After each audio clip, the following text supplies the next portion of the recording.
which is to say that each team comprises of three speakers. These three speakers have a certain speaker role that they can choose as per their team preference, which means that this is an internal decision that you make. So if you're put in a team, which you will be shortly, I'll tell you about team formation in a while.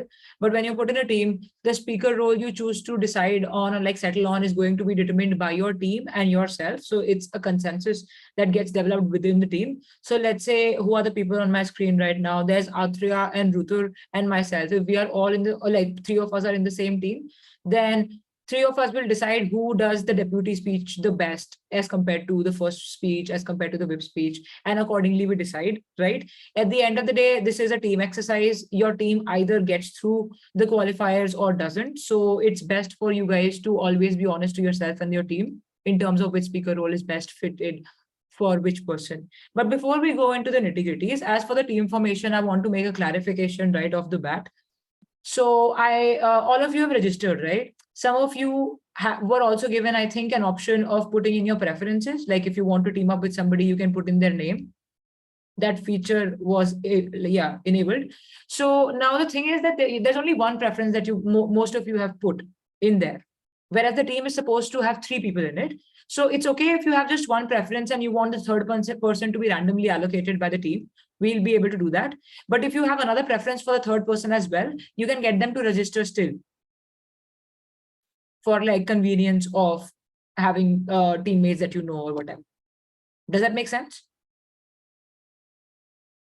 If you do not have a preference for teammates, what you can do alternatively is get the ugly team to just give you teammates. That we are very much capable of that. When we do the team formation, we'll just pair you up with people from your from the same category. The middle category will be paired with the middle category person, and the senior category people will be paired with the senior category. So that should be okay. Fair enough. That's one clarification that I wanted to get out of the way before I began with the format explanation. So this is a very fundamental explanation of what the format is. I'm not going to spend a lot of time on doing this. I'll tell you what the basic idea of this concept of this format is, and I will open the floor for any questions, right? Thereby evolving the discussion. So like a few people already said, this is a 3v3 format, which means that each team has three people on either side. There are two teams going against each other in one room during one round, right? This format is also more reason-oriented than research-oriented, which means that when you debate on a motion within this format, it's going to be mostly on the basis of what you understand about this particular motion naturally, without the aid of the internet, without the aid of research and some such thing. This is not to say that you cannot mention facts. It's just to say that you cannot go to the internet to research. Ma'am, main feature have to be 8 minutes. Okay, no, I'm not going to take questions like this, right? Because then there's no order there's no flow to the meeting. I will take questions, but only when I open the floor to them. Does that make sense? Cool. So it's not research oriented. You can't say, oh, 70% of the people in India are poor, 7%, so we should pass so-and-so policy just because we have proven through the statistical data that poverty is a primary problem that needs to be solved. It's not based on 70%, 80%, 20% divide. No, the adjudicators do not buy figures. They do not buy numbers in WSDC format. You have to reason things out more than cite statistics, okay? So this is slightly different from other kinds of debating formats that you probably indulged in at school level.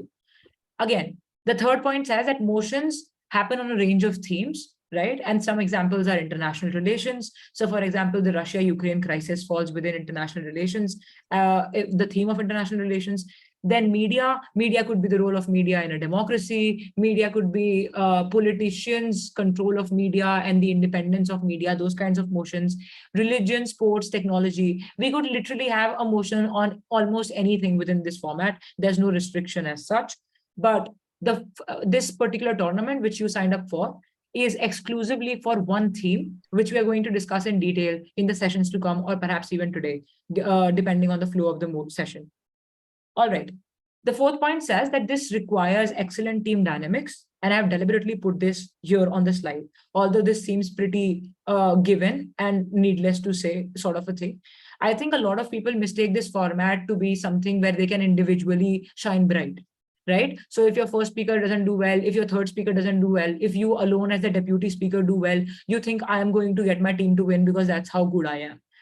That's like a very bad notion to go into the debate with. This is all about teamwork, which means that if your first speaker falters, and if it's your mistake because you didn't share the material with them, or because you guys did not coordinate within the team as a team, then it's going to make you suffer as well, because there's literally no independent win that can be given to you in this particular format. If you get through the semis, if you get through to the out rounds happening in Odisha, it has to be as a team. You will not be individually selected. So please be very considerate towards your teammates, and also please be coordinated with them throughout. All right. In terms of speech duration, then the main speech is okay. This is not going to be for 8 minutes. Your speeches are going to be for a slightly different time duration. This I will let you know about like later towards the, let's say, once we are closing in on these training sessions, because these are technicalities that you don't need to right now worry yourself with. Just understand the format right now. So for middle category, it's mostly going to be 4-minute long speeches. And for the senior category, it's going to be 6 minutes long speeches. All right. So that's that. In terms of the speaker order, then you mostly have first speaker as the prime minister. Okay, remember this. There are two sides, government and opposition. Who do you think is the first speaker? Can anybody take a random guess? I've changed the slide so that you can answer without cheating. Government. Government. No, who from the government goes as the first speaker? Prime Minister. The Prime Minister. Prime Minister. Yes, good, fair enough. Who is the second speaker? Chief Minister. Leader of opposition. Leader of opposition. The third one is? The third Deputy Prime one Minister. is Deputy Prime Minister. All right. The next in opposition is? The deputy leader of opposition. Deputy or leader of the opposition. Good. And post that?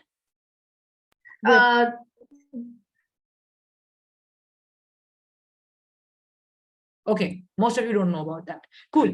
So till deputy, I think it's pretty much clear for people who could not make out what others were saying in their responses to my questions. The flow of the debate is like this. The prime minister opens the debate. They are the first to deliver a speech on the motion, followed by the leader of opposition, followed by deputy prime minister, followed by deputy leader of opposition. And then there are whip speeches, government whip and opposition whip. After that, there are reply speeches, but we will not have reply speeches for ODL. So how are you going to look at it? Now, this might be confusing, which is why let me break it down to you on a team level, right? So the first team, the government side, has 3 speakers, prime minister, deputy prime minister, and government whip. Likewise, it's the same kind of model that's replicated on the opposition side, a leader of opposition, deputy leader of opposition, and whip, opposition whip. Now, what you need to remember is that there are 3 types of speeches, essentially. The first speech, like first speaker speech, deputy speech, which is the second speech, and whip speech, which is the third speech. The difference between these speeches is very important to understand, but I'm going to come to role fulfillment in a while. Perhaps I might even start there because this is a good way to proceed with this. Okay, so in terms of first speaker speeches, then you are supposed, because you are opening the debate, because you're opening a discussion which has not been discussed in the house before, you are vested with the responsibility of defining what you are debating on, of setting up the debate, of preparing the battleground upon which the debate will happen. How does one do that? If I have a motion, let's say this house will ban homeschooling, and I'm putting this motion in the chat for everybody to have a look at.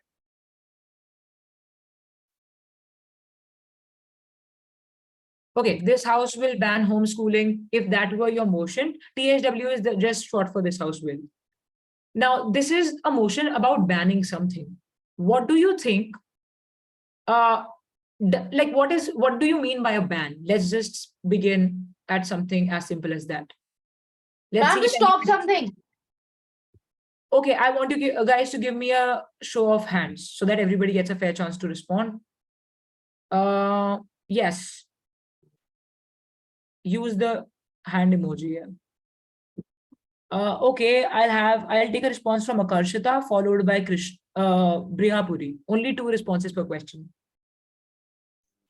Ma'am, to ban something is to forbid something from happening, which is enforceable by law. All right. So I think something that we get from this particular response is that this is enforceable by law, which might be of use. Cool, enforceable by law. What else? Is there anything else that Brihapuri would like to add to it? I mean, yeah, it would be to prohibit something entirely, especially by law. It's enforced by law. So it's a complete prohibition on something. All right. So I think we get 2 inputs from that, right? First of all, it cannot be something partial, right? You have to say that if you're going to ban something, you probably can't use it in any given form. Which means that if I'm going to ban something, I cannot say that, okay, we'll ban it in this area, but we are going to use it elsewhere. For example, if there is a drug, you can't say that this drug will be banned only for direct consumption because it's bad and it leads to addiction, but we will use this drug in the medicine industry. That's not how a ban can operate. If you're going to ban something, you're going to ban it from all the industries. It really has to be off the face of earth in terms of like wherever the ban is happening, right? So there's no prospects of like a partial agreement to something. When you're banning something, it's a very radical stance. You say that we're going to ban it, which means we're not going to use it in any given form, shape, and way, right? All right. The other part of the motion is homeschooling. Lower your hands before I ask the next question. Okay. How do you think, what do you think homeschooling means essentially?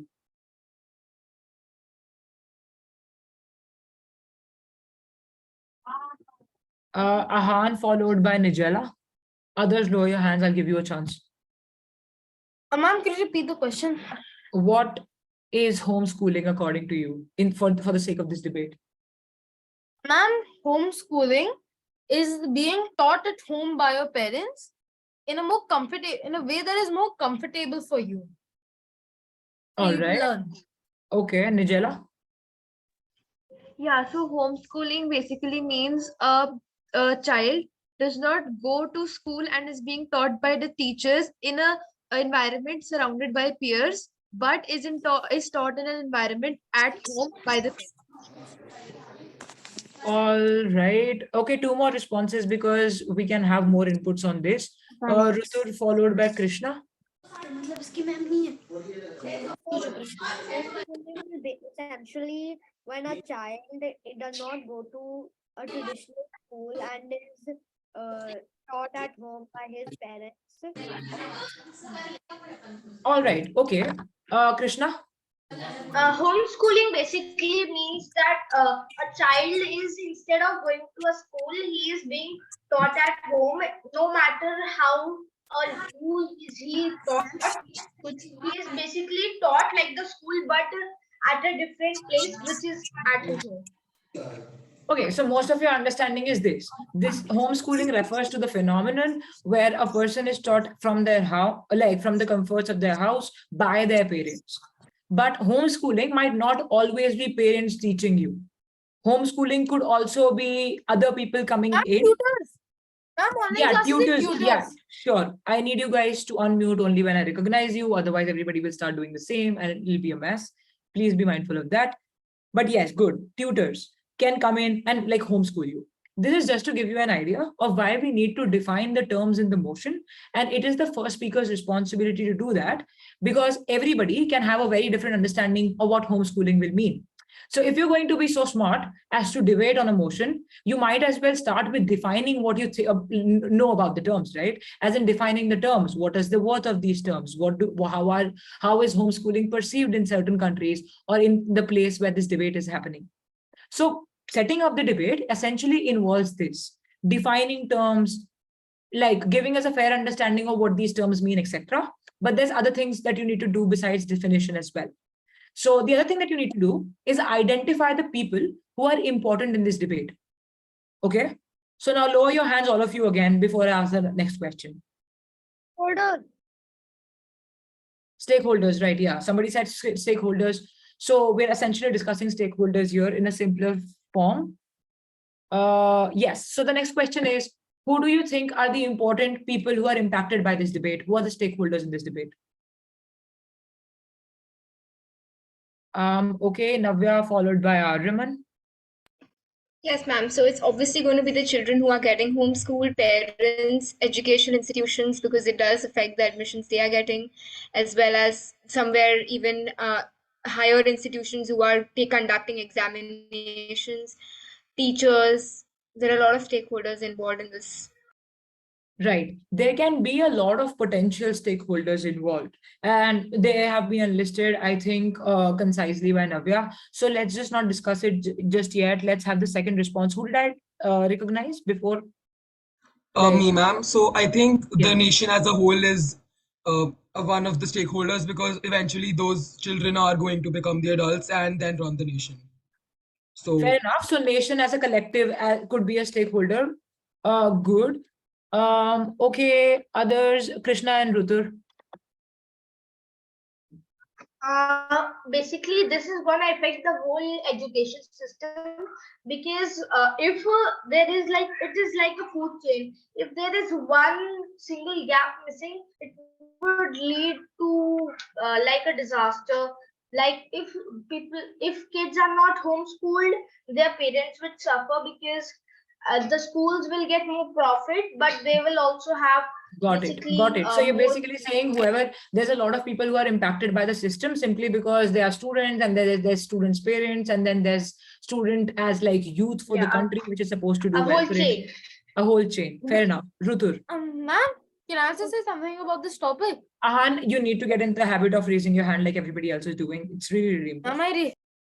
So Ma'am, I stakeholders, raise like this. I'll stakeholders recognize. Post that. Yes, Rutur. in this case, stakeholders could be students because they have to adapt to a new learning environment. Parents because they have to pay to school admission fees.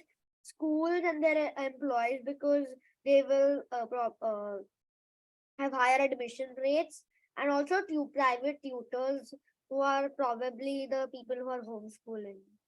Okay, good. So 4 stakeholders identified. Fair enough. And Ahan. also, online platforms because a lot of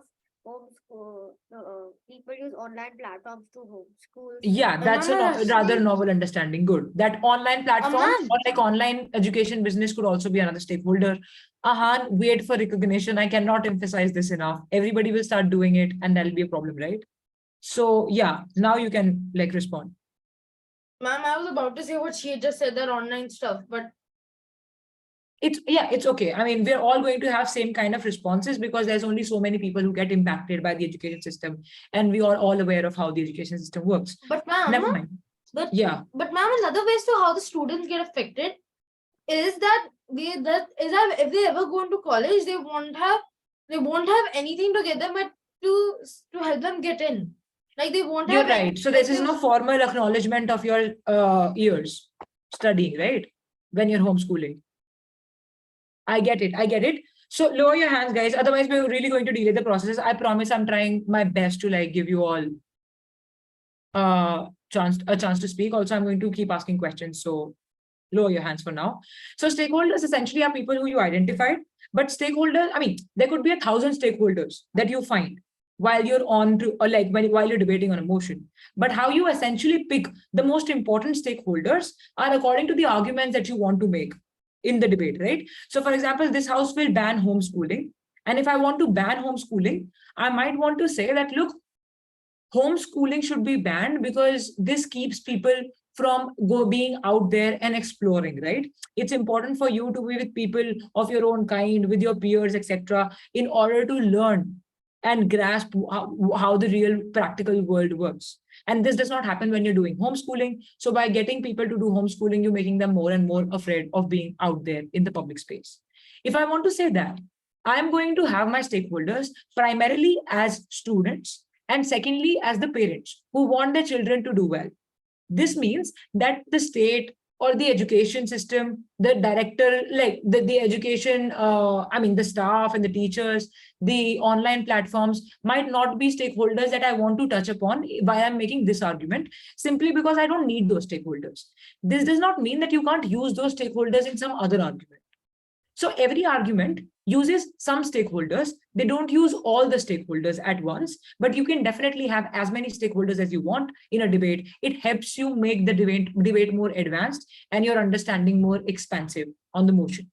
So that's the importance of stakeholders in a nutshell. Moving on to the next component. Rutul, your hand is up. Is there a question you want me to answer? Okay. Is there?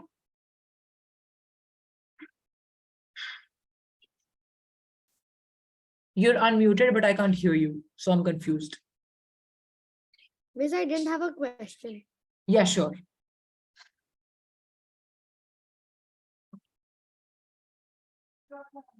You can ask me the question before I move on, Rutul. No, Miss, I said I don't have a question. Oh, It you was don't have a question. All right. Okay, fair enough. So now, moving on to the next component of what setting up of the debate looks like, we've learned that I need to define terms. We've learned that we need to define stakeholders who are the important players in this debate.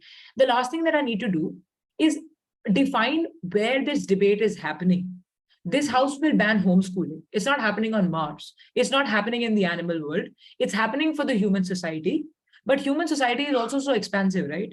I mean, there's Americans who have a different kind of education system, and then there's Spaniards, and then there's us as Indians. Different people use a different kind of education system. Some people are research oriented. Some people are more exam oriented. Some people are very hands-on in terms of how they give deliver education. What kind of an education system or what kind of a society are we essentially talking about? How do we decide which society we're particularly focusing on? Just by, see, you can't like arbitrarily, I mean, I'm going to use a simpler word to make this clear. You can't just by your whim, like just because you want to choose a particular status quo. You can't say that, oh, just because I want this debate to work in America, I'll make it work in America. I'll make arguments based on the American people or American students. You can't do that. You have to find like a context. You have to find a place where this debate is happening, but you also have to give me a reason for why you have chosen this particular place. Maybe I want to pick a country where homeschooling is actually very, very prevalent. A lot of people do that. So I'll talk about that country and I will tell the adjudicators, that panel, I am using this particular country as my focus because this country does practice a lot of homeschooling. If you don't know any country that practices homeschooling a lot, just say this is a debate in general, right? As in, this is a debate that could be happening anywhere in America or India. We don't care. The arguments apply equally well to every context, right? Also, coming back to the stakeholders, just for like making one important point, the stakeholders always can be nuanced. They can be narrowed down. For example, I really need you guys to understand this. It helps you make your arguments better and more nuanced. So basically, I hope I can write here. You guys can see what I'm writing, right? Typing. You can, right? Yes. Okay. So stakeholders in general in this particular debate could be, let's say, students. But students is such a vague term, right? I mean, students could be divided on the basis of gender. They could be divided on the basis of class. Some are rich, some are poor, some go to private schools, others to public schools. Other students, okay, I want you guys to do away with this avatar form that you're coming up with. It's unprofessional and I can't tell who's who. So come back to being your regular selves quickly. Students can be divided on the basis of gender, class, what else? Again, their nationality. Society. Yeah, culture, nationality. So this means that the stakeholder analysis is not very nuanced when I say that, look, students are my stakeholders, because there can be so many types of students, right? So when I say nuanced or like more a more intricate understanding of who the stakeholders can be, I might say that my stakeholders are not just students. My stakeholders are students from minority communities. Do you get it? So these are the stakeholders. Just give me 1 second.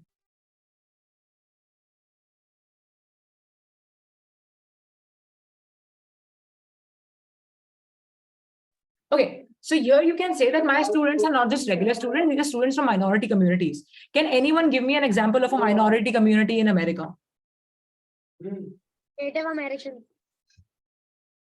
Could you come again? Sorry, I missed that point. Rutur, come again. American Indians or Muslims. Muslims as well. Yeah, Hindu. you could say Muslims, yeah. American Indians, fair enough. African Americans. Are there minority groups from across the world, not just in America?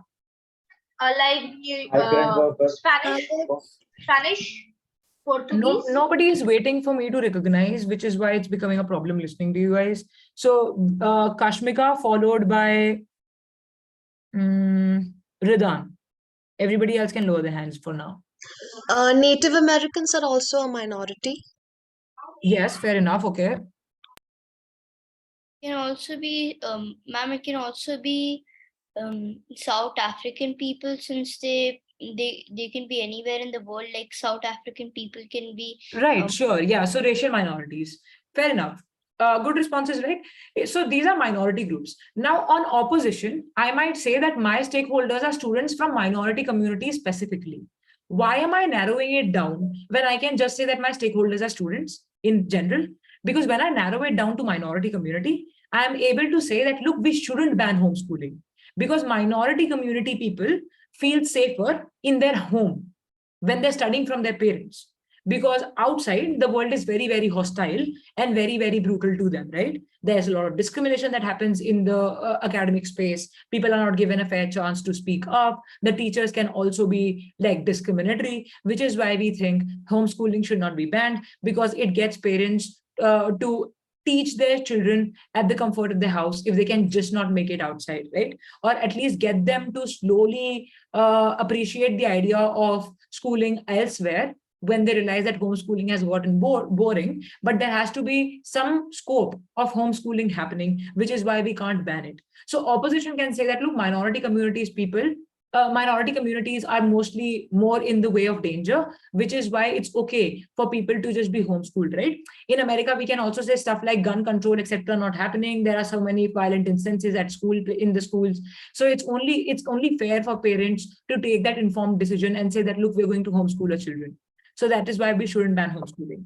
So this is how you can also narrow down your stakeholders, and it sometimes helps you develop your arguments, which you otherwise would not be able to, because students in general is a very, very vague understanding. But when I talk about minority communities, I'm able to justify why homeschooling is important or might be important in societies which are very harsh to the minority groups. How many of you understand this explanation? Give me a thumbs up, some confirmation.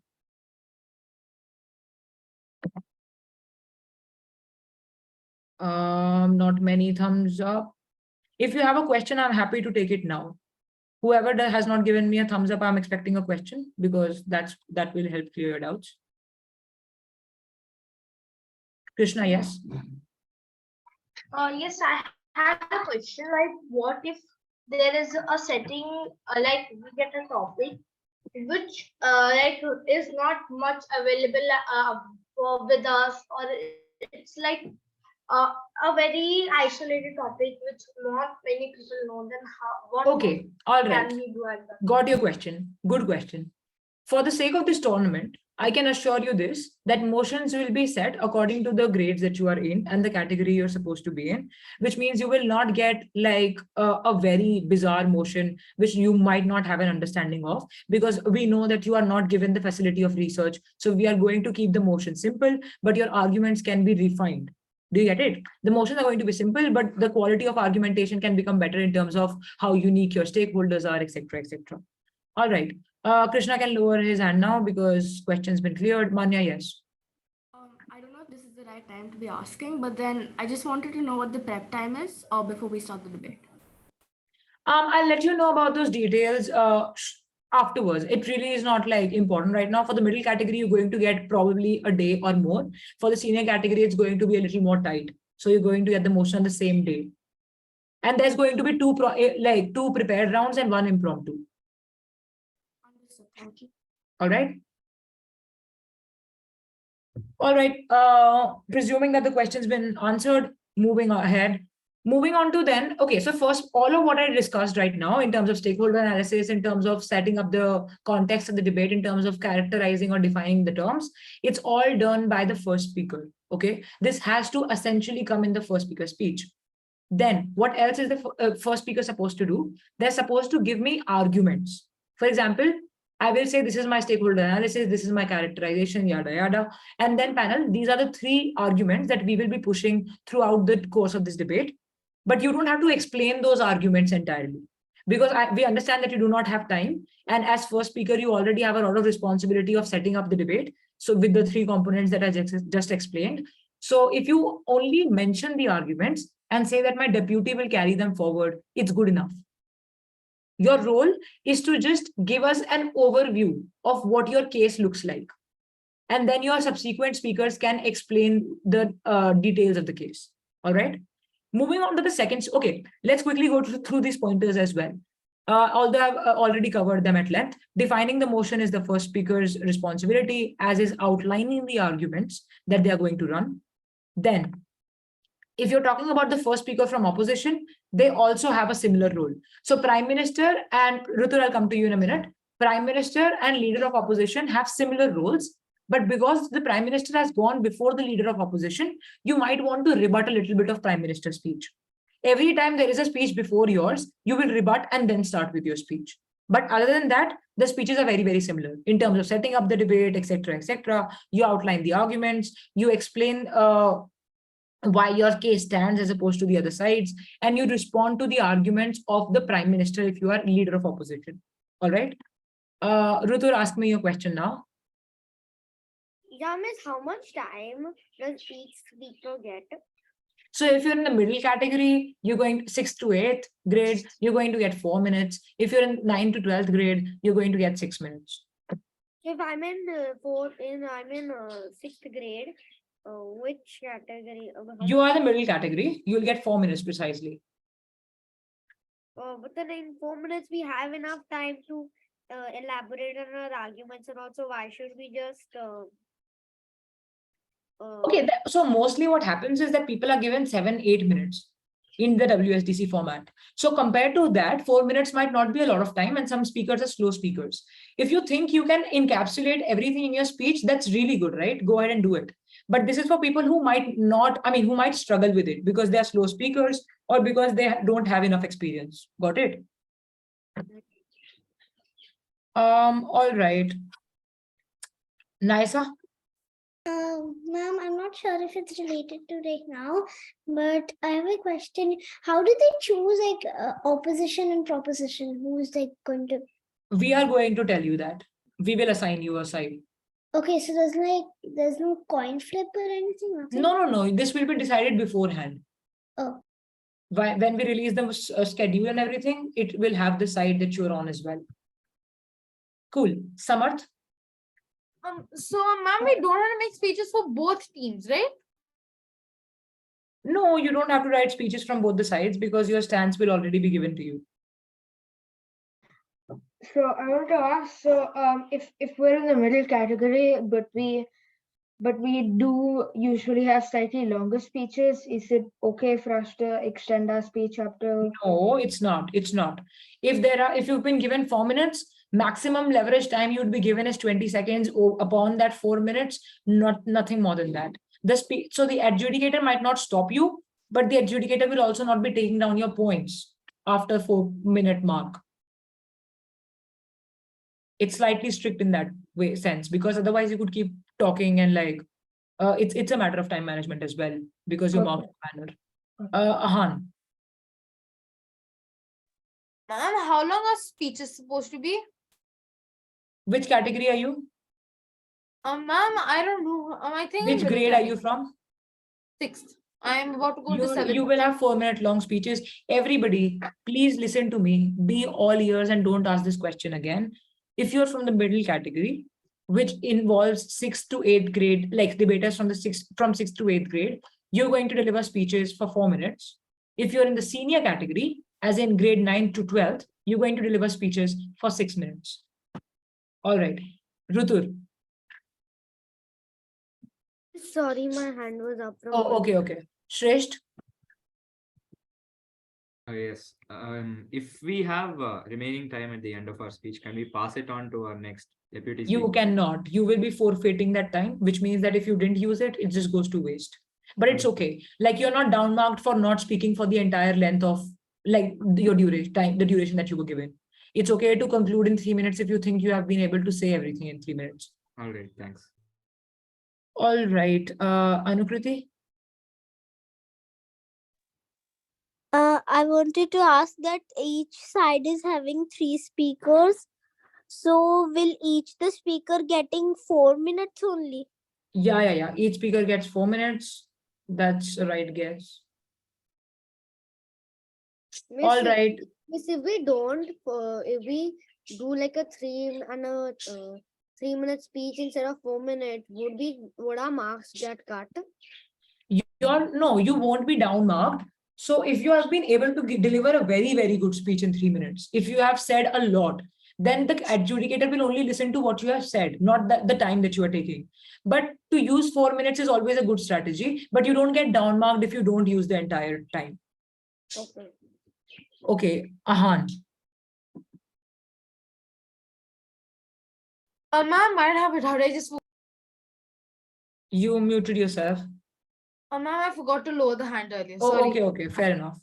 Also, somebody is scribbling on the screen, very unfair. Also, I can see who it is, so don't please act smart. Cool. Moving on to the second speeches then. The second speeches are also called the deputy speeches. When they are being done from the government side, that's the role of that person is, the name is Deputy Prime Minister, the speaker's name.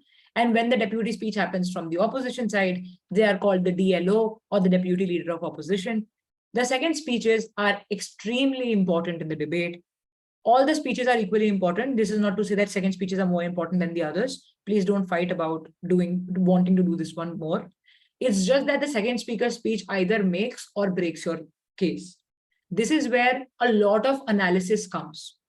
Your first speaker probably did not have the time to analyze every argument that was made in favor of your case, which means that your responsibility now is to reiterate those arguments, to what's a simpler word, to perhaps highlight those arguments again in your speech and say that panel, look, my first speaker said this is what they meant by it. Their response to my first speaker has been very, very weak. We think our argument still stands for so and so reasons. The two things that you're supposed to do then as the deputy speaker, and you can write it down if you want to, because it is extremely important, is rebuilding the case, rebuilding your case, right? Because the other side has tried to attack your case now. First speakers from each of the side have come and they've fought it out amongst themselves, which means that there has been some harm that has been caused to your case because your first speaker went, and after that, the second, let's say, if you're deputy prime minister, what has happened before your speech is this. Prime Minister delivered their speech and leader of opposition followed it with their speech, and now it's your turn. What has happened before this speech is that the LO has tried to just butcher or perhaps say that PM speech is absolutely invalid because of so and so reasons, which means your case has been destroyed almost, which is why the deputy speech has to ensure that the prime minister's points or arguments stand and you rebuild them. Get it? What does that look like then? Would be a good question to ask at this point. I'll tell you what it means. This house will ban homeschooling. Again, coming back to the same motion. If I have to ban homeschooling and my first speaker has made like an argument, they said that, look, we need to ban homeschooling because people get isolated when they study at their home and they don't make friends, etc., etc. But this is just like an assertion, right? What is an assertion? Something that I say, and I think that the other person should listen to me just because I'm saying it. For example, I might go ahead and say that, look, no, none of you are here to debate, but you are actually here to debate, which means that just me saying that you are not here to debate does not mean anything. It's an assertion. It's a claim. It does not have any analysis. It doesn't have any, it's a baseless claim, right? So mostly what my first speaker has said, that homeschooling leads to isolation, is an assertion. It's a random claim. You don't win debates on random claims. You have to analyze this. What does an analysis include then? It includes why, the what, why, and the how of the argument. Which means this is where the structure of an argument becomes important. Bear this in mind. The deputy's speech is to give and analyze the arguments by first mentioning what the assertion or the claim is, For example, in this case, isolation happens is the claim. And then you try giving an analysis. What does the analysis include? It includes why do we think isolation happens? You have to answer that question when you analyze. Why do you think isolation happens? What do you think isolation? Why do you think isolation happens? How do you think isolation happens? What is the relevance of this particular point to the debate or to your side? I'll try giving an analysis of this argument to you. Try making sense of it on the basis of these questions.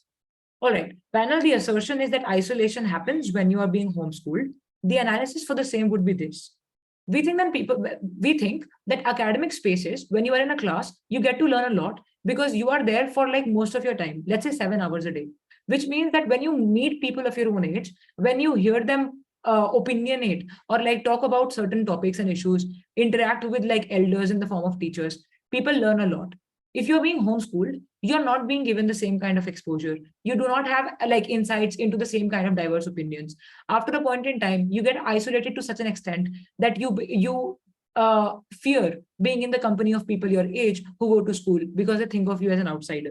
We think then when the person becomes more fearful and more detached from the outside world when they're being homeschooled because they're also looked at as an outsider. This is why we think isolation happens. Why is this important in the debate then? Isolation is important. I mean, isolation as a problem is important because our stakeholders are the students, which means that we want to benefit our students as much as we can on both the sides, right? Opposition cannot say that we do not care about the students' welfare because this is literally what this debate is about.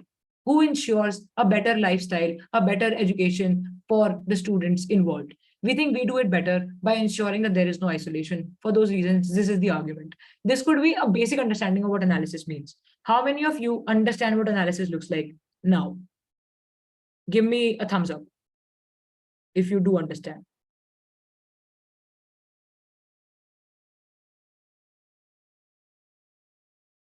And if you don't, ask me questions. Half understand it, what should I put?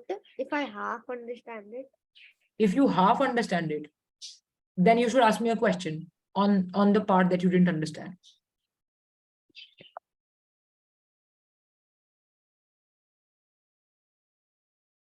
Aryaman, is there a question?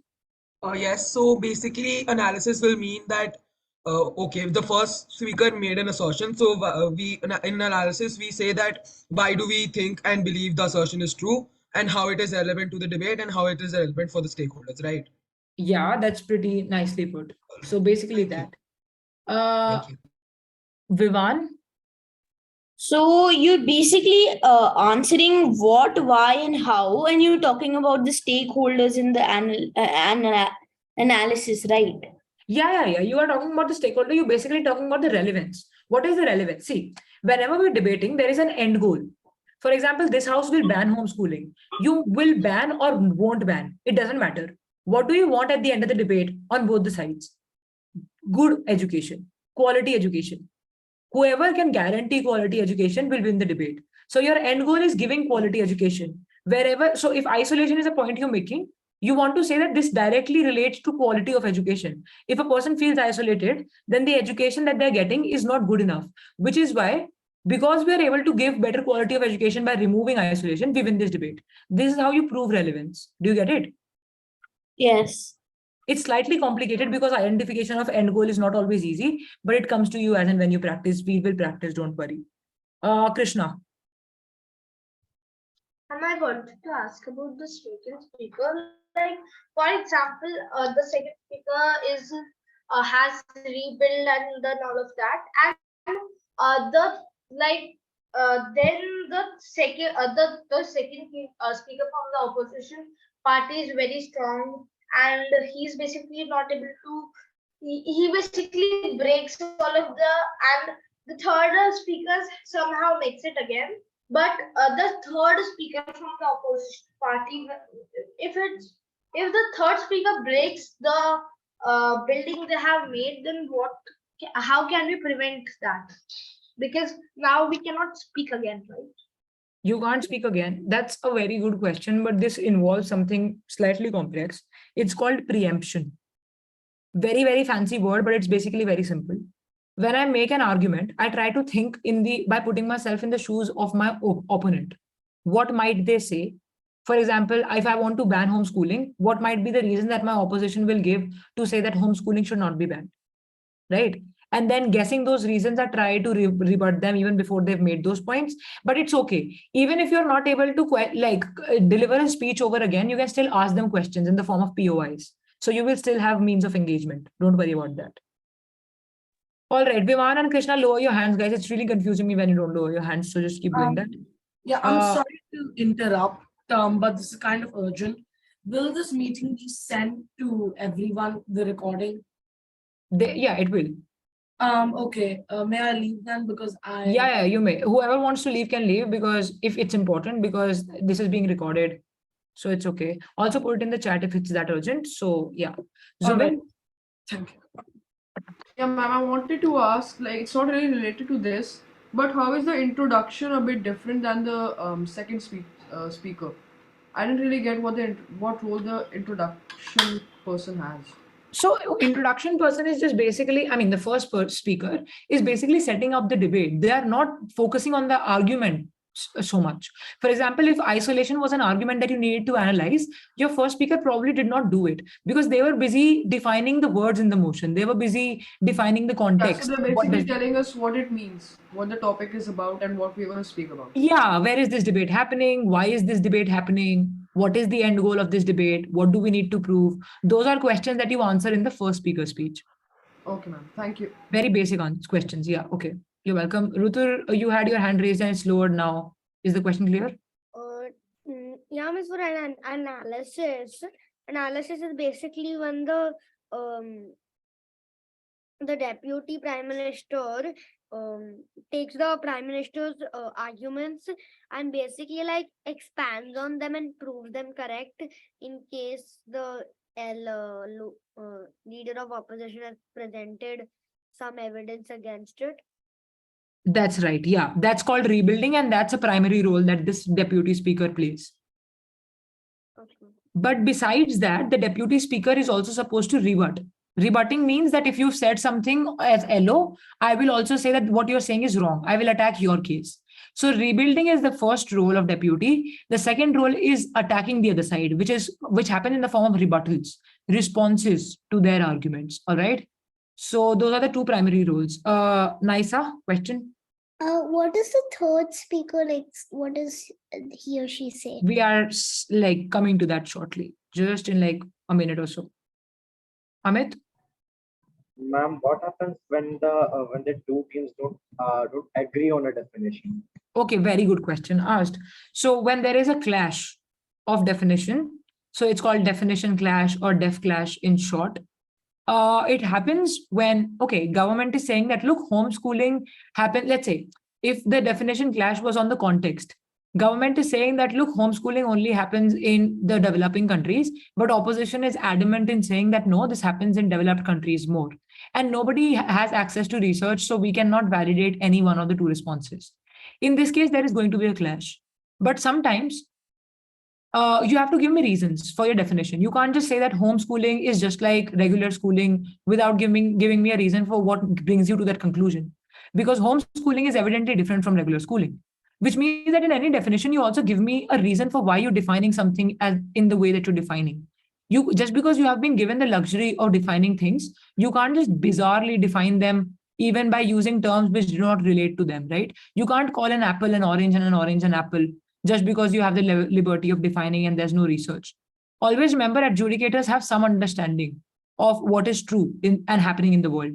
So whichever definition is more likely, is more agreeable, is less foolish in terms of its interpretation of the world, is going to be credited by the adjudicator. But it is always good to give a reason for why you chose a particular definition over others.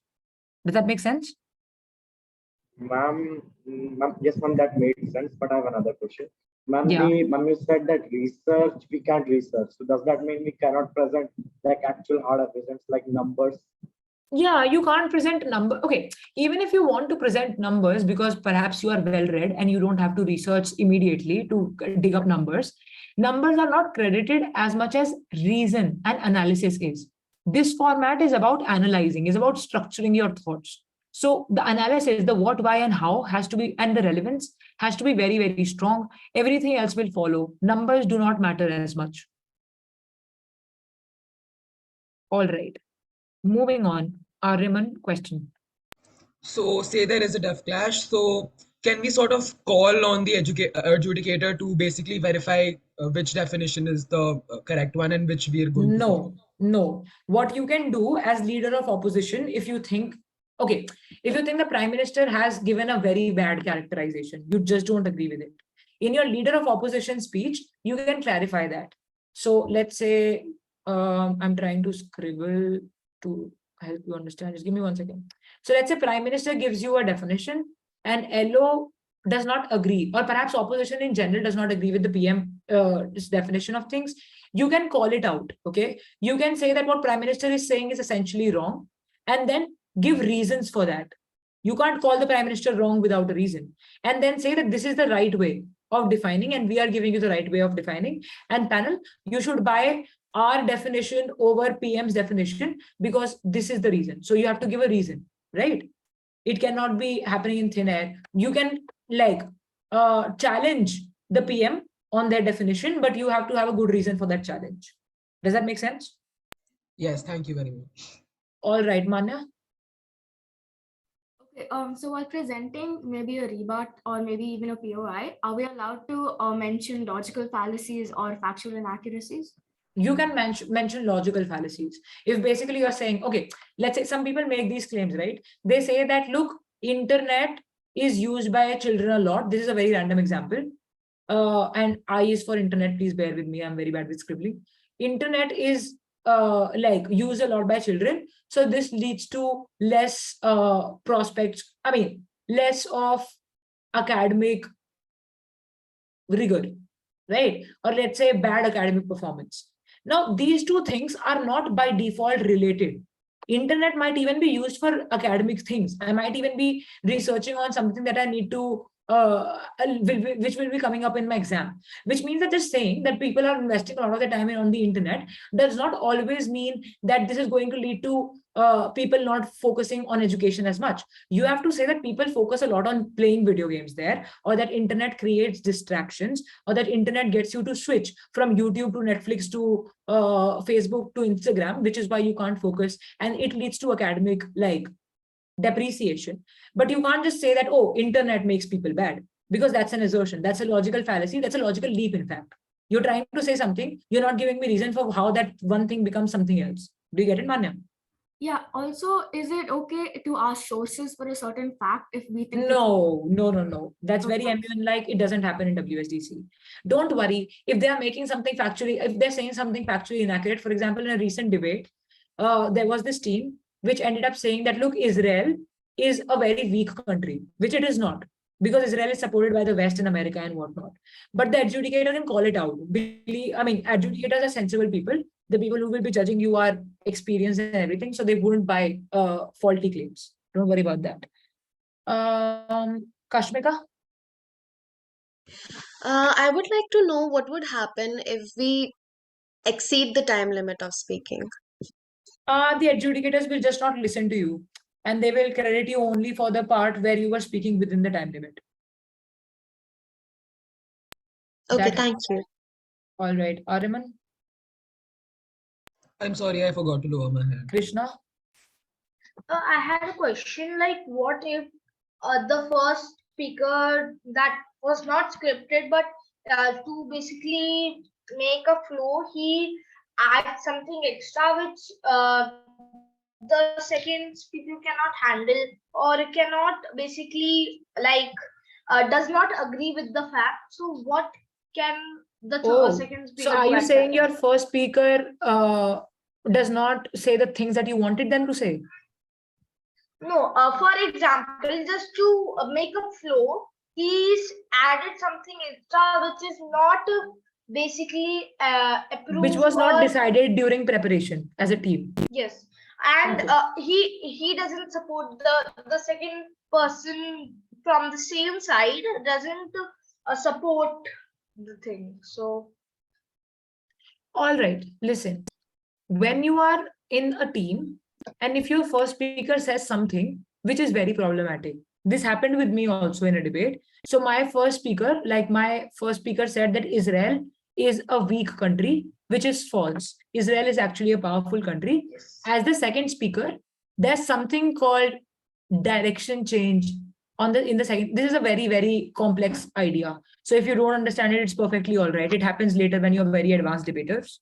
But there is something called like direction change in the second speaker, which means that you don't have to say that my first speaker is bad or they don't know what they're doing, because you're a team. You're not supposed to show that we are making a mistake in understanding each other. Yeah, You that's just can why. slightly say that you can just not talk about the thing that the first speaker talked about and talk about something slightly different without calling them out.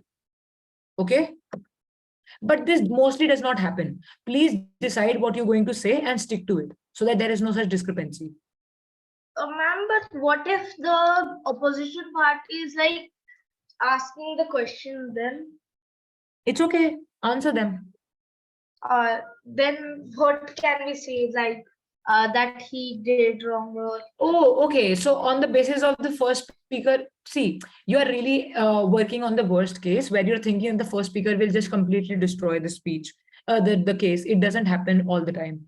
But even if it does happen, you can still manage. It's called ready wit. You have to think on the spot of how you can twist the argument so that it seems like they have interpreted things wrongly. It's not the first speaker who said them wrongly, but it's the interpretation that is faulty. You can just flip it. You can act smart there. It's okay. like do like change the meaning of that. Yeah. Just try to adapt. Okay, now quickly going through second speaker roles then, seeing no questions. You have to continue defend the argument. Okay, we've got Already 8:28. When is the session? Ritur, you'll have to come again, sorry. Turtle, when is the session? Because it's already 8:28. Yeah, so we're just wrapping with the second speaker speech and then we'll like resume tomorrow. It is another session tomorrow. Yeah. There's like a session tomorrow and then there's one on 20th. 20th should be the final session. Isn't there supposed to be a workshop? Right? No. So like you're going to have 3 days of training for Odisha Debating League. I'm covering speaker roles today. We'll cover a little bit of the theme and what you're going to get like what are the kind of motions that you're going to get. We're going to discuss a couple of things. So you can keep joining in till the 20th, like for 2 more sessions. But let's not distract ourselves. We have 2-3 minutes. Let's just please conclude this. So second speaker continues to defend their definition, continues to defend their case. Secondly, they continue the argumentation presented by the team. It's the same thing. You defend your case, your definition, your first speaker. Okay, offering rebuttal. So just rebutting, attacking the other person or the other case is also not the person. Don't attack the person. Don't say the person is stupid or this debater is foolish. That's very bad tactic. Attack the argument and not the person, which means you can attack the argument. You can say the argument is faulty, but please don't make personal remarks on people. So offering rebuttals to the arguments and not to the person. Making new arguments to support your case is also something that the second speaker can do. Okay, so you can also come up with some new arguments. That's pretty much it. Trisha, let's conclude with your question. Yeah, I came a bit late. So have you shared the motion yet? No. Motions will not be shared during training. Also, please watch the recording for catch up.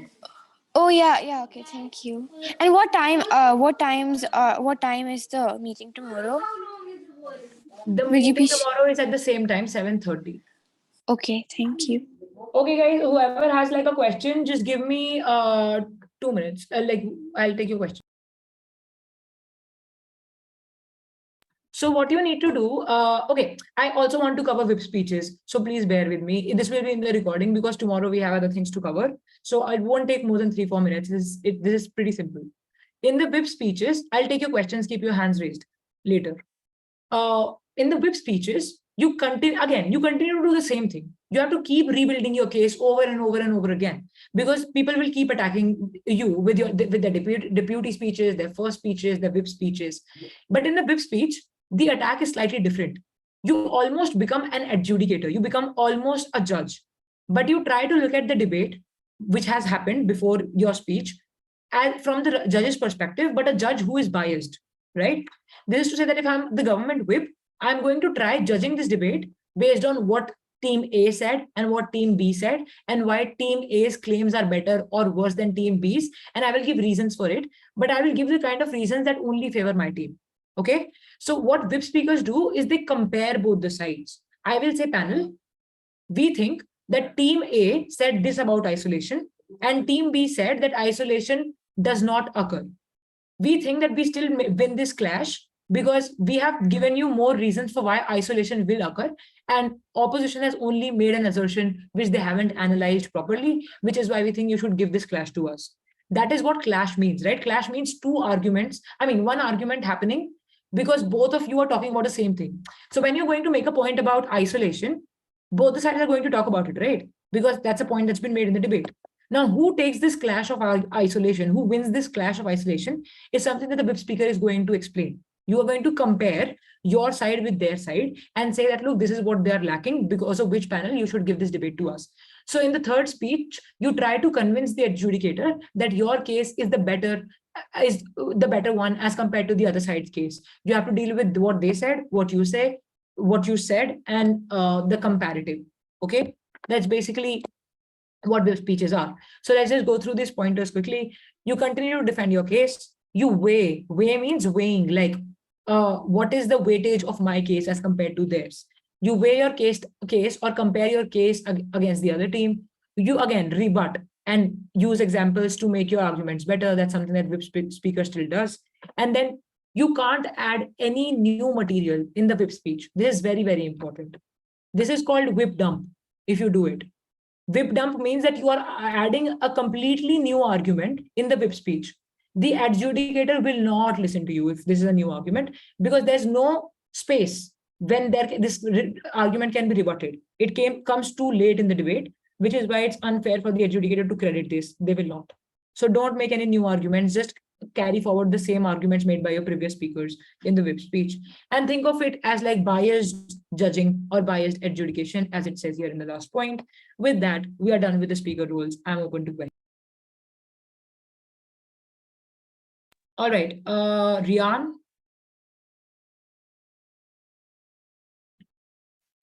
Ma'am, so when will the motion be sent on the WhatsApp group? It will happen a little later. We'll let you know. It's not happening anytime soon, but we'll definitely let you know about the schedule soon enough. Cool. And will there be mocks tomorrow? Just to sure. Will there be? Mocks tomorrow, ma'am.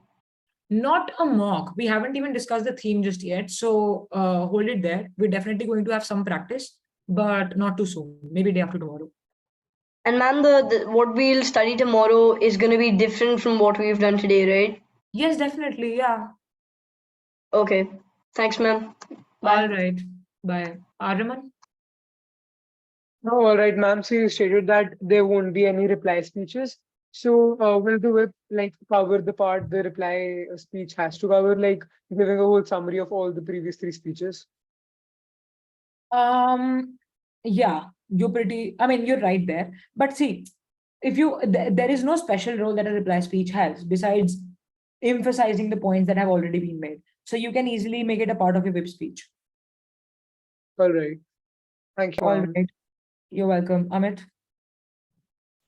Ma'am, I have two questions. Ma'am, are POIs allowed, like point of information? POIs are definitely allowed. We are going to.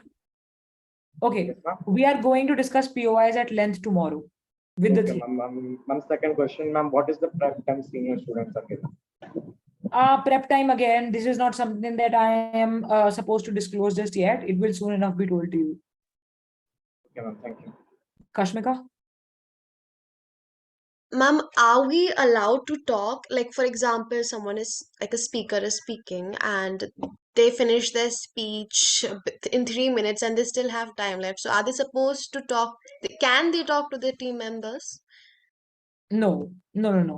So if you're delivering your speech in the middle of your speech, you definitely cannot converse with your teammates, but you can definitely be in touch through WhatsApp before and after your speech. Okay, thank you so much. All right, you're welcome, Manya. Okay, so my team is going in the senior division and we have exams until the 24th. So the qualifiers on 23rd we might not be able to attend because 24th is a pretty important exam for us. So is there any way you can change our timings to maybe the 30th? So people who are from Odisha are going to have their qualifiers on 30th. But then if you do your qualifiers then it will become very difficult for you to, if you get selected, it'll be difficult for you to decide like a planned travel because you have to be there on the 1st of April in Odisha.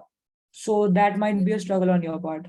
Is there any way you can do something maybe about us qualifying or like having the qualifiers on the 23rd? Because I don't think there is any way we can make it. I am going to relay this to the team and get back with the response. Okay, cool. Thank you. All right. Vamsi? Will any time be provided between the speeches? No. All right. You can definitely say I want 15-20 seconds before I start, but not more than that. All right. Thank you. All right. Krishna? Ma'am, I wanted to ask, like, what if if our teammate is basically stuck? So can we basically, in providing him, save it for him, like a bit part? No. So this has to happen before. You can't during the speech. You can't help them. Okay. Anukriti? When we'll be getting to know our team members? Soon. People are still in the process of giving their preferences and everything. So soon, but not like before 20th for sure. It'll come in like 3-4 days. Adria? Ma'am, like you said that the third speaker cannot start a new argument. So can the second speaker start a new argument? Yes, that's a good question. But I've already clarified this, right? The second speaker can bring in a new argument, but don't just keep talking about that one argument that you are bringing in. You can introduce new arguments, but also run the arguments that have been shared by a first speaker. You can integrate the two. But the third speaker cannot bring in anything new whatsoever. All right. Akarshita? Ma'am, so like we're getting 6 minutes for our speech, and let's say during a POI, I used up like 1 to 2 minutes for answering the questions, and I'm not able to finish my speech. Like I had timed it, and as you said, after the time is over, they will not consider the arguments. So, like, are those POIs included in the time? All right. Good question. Even the time that the speaker takes to ask the POI is a part of your speech time, which means that the speaker cannot ask a question for more than 15 seconds. Write your question down. Don't think of it on the spot because it's costing the speaker very precious time from their speech. Okay. So like your POI cannot last for more than 15 seconds. Write it down already and then just read it out when the speaker says that they're ready for one. Got it? Also, the answer to the POI has to be strategically planned. You cannot waste an entire minute responding to a POI until unless the POI is very, very important. If the POI is very important, it's make or break, it's an excellent POI, spend some time on it. But if you think this is a very easy POI, you don't even have to answer it, just give a one-liner response, move on. Really depends on the quality of the POI. So I can't really make a call right now, but definitely don't waste like 2-3 minutes on a POI, not worth it. Yes, okay. Thank you, ma'am. All right. Trina? Yeah, so I had two questions. So for any reason, if the second speaker is interrupted, then can the third speaker continue their point? Why would the second speaker be interrupted? No, for like if like it's an online match or they froze. Like internet connection problem and everything? Yeah. If they're interrupted, you can also, there's something called iron person policy. Iron person means that when one of your speakers is not available for an entire round, you can deliver speech on their behalf. But that is not allowed for you to do like in all the rounds until unless it's an emergency. So sometimes when your speaker has to drop because they don't have internet or whatever, you can deliver the speech on their behalf. Okay, yeah, and I didn't exactly understand how you weigh your case. That's okay. You can bring this question tomorrow because it will take some time. Yeah, okay. Thank you, ma'am. All right. You're welcome, Shruti. So, ma'am, actually, I had given my preference for only one person. So can I like add on another preference? How do I go about that? You can definitely add on. You can share this on the Ogly number, which I'm putting in the chat. Give me a second.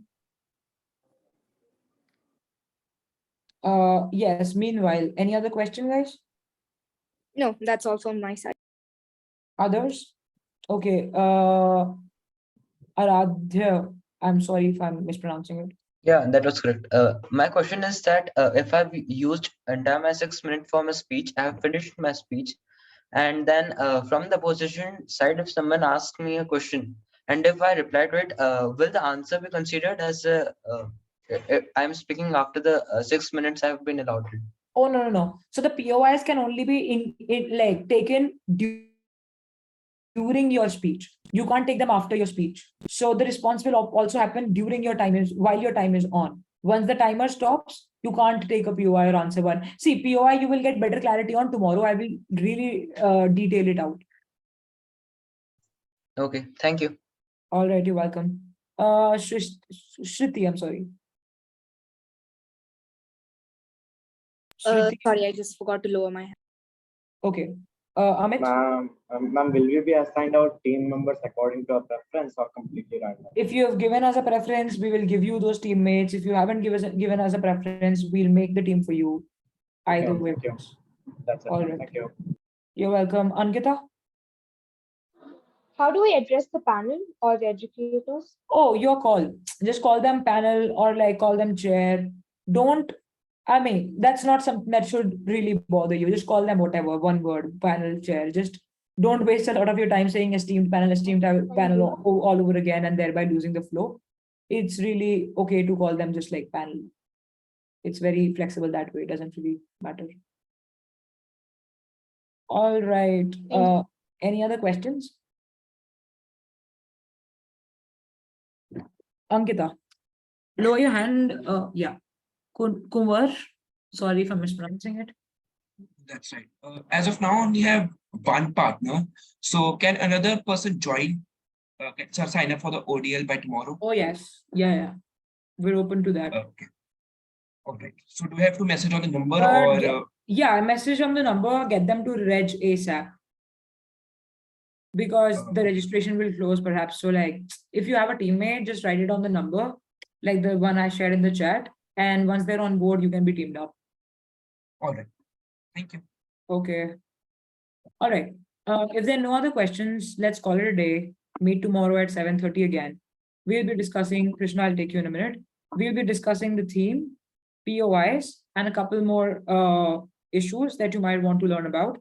If we have time, we will also try to prep on a motion together to see what goes into making a case without the aid of research. Thank you so much for listening so patiently today and asking good questions. Bye, good night. See you tomorrow. Whoever has a question can stay back. Thank you, ma'am.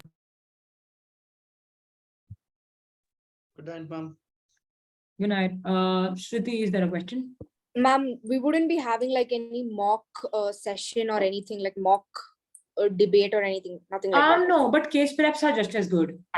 Okay, fine. It's better, in fact. Yeah. Krishna?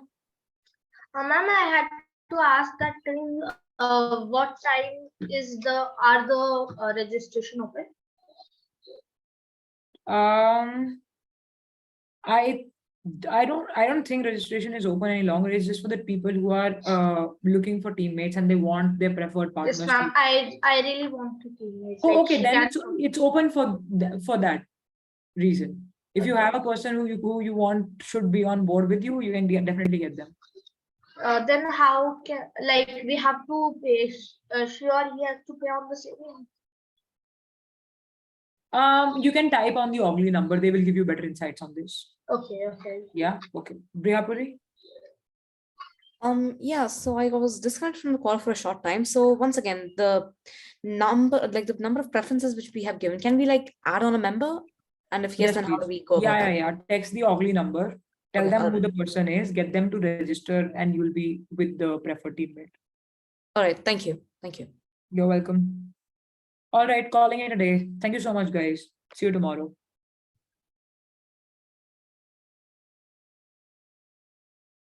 Bye, ma'am.